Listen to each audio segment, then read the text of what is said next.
Hello everyone!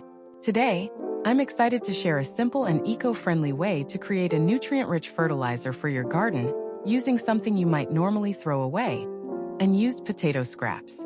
This method not only helps reduce waste, but also promotes fast growth and healthy roots and leaves in your vegetables. Now let's chop our potato scraps. Take your unused pieces and chop them into smaller bits. This increases the surface area, allowing nutrients to be released more easily. Next, we'll add our chopped potato scraps into the plastic bottle. Adding scraps.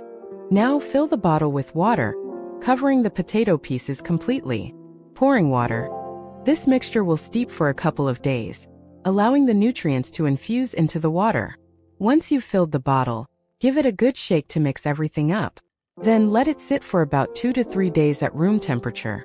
This steeping process allows the nutrients to break down and enrich the water. After a couple of days, it's time to strain the mixture. Use your filter or cloth to separate the liquid from the solids. And there you have it. This nutrient-rich potato water is ready to use. You can water your vegetables with this mixture every couple of weeks for best results. Using potato scraps as fertilizer is not only effective, but also a great way to reduce waste and promote sustainable gardening. Remember, healthy plants produce better yields, and this organic method is a step in the right direction. Thank you for joining me today. Happy gardening, and don't forget to like and subscribe for more eco-friendly tips.